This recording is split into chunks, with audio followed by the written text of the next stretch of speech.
Good morning. My name is Jessica. I'm one of the pastors here at Twin Lakes, and it's great to be joining you today for the Videodevo. I don't know about your household, but in my household these days, solitude and silence are really hard to come by.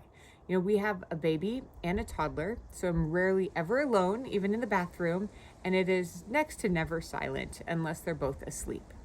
And I love it. It's fantastic.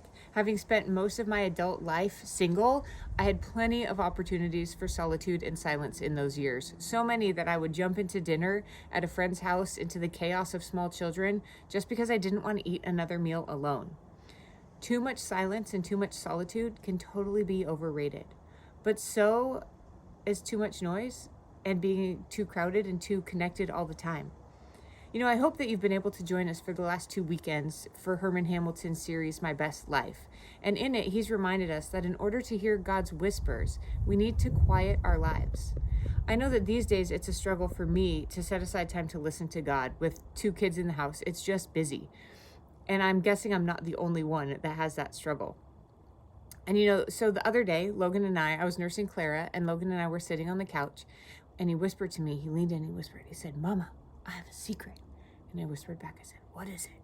And he said, "Happy Halloween." And I totally laughed because I was like, "Where did you get that? Daycare? I don't know where you picked that up." But because I laughed, he smiled and he thought it was fantastic. So he started over, "Mama, I have a secret." And so we had that same conversation over and over again, many times in the following few minutes. And I tired of it long before he did.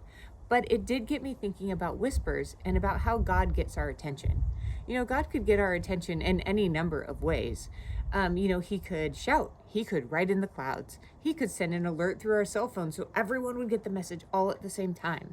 In biblical times, we see that he does get people's attention in big, powerful ways, through fire or earthquakes or wind or storms or calming storms, right? We see all these things that God does do that are powerful to get our attention.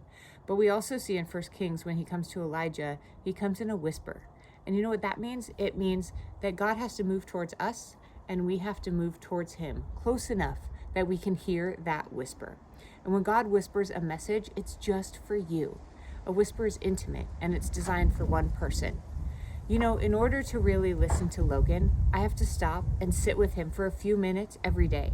I have to create opportunities for those moments when he can put his hand on my shoulder and lean in and say, "Mama, I have a secret." And similarly, in order to hear God's message, you need to quiet your life so that God can lean in, put his hand on your shoulder, and whisper to you. I encourage you to make that time and that space today. Find a few quiet moments to sit and listen to God. What is he trying to tell you? You'll never know if you don't listen. I hope you have a great day.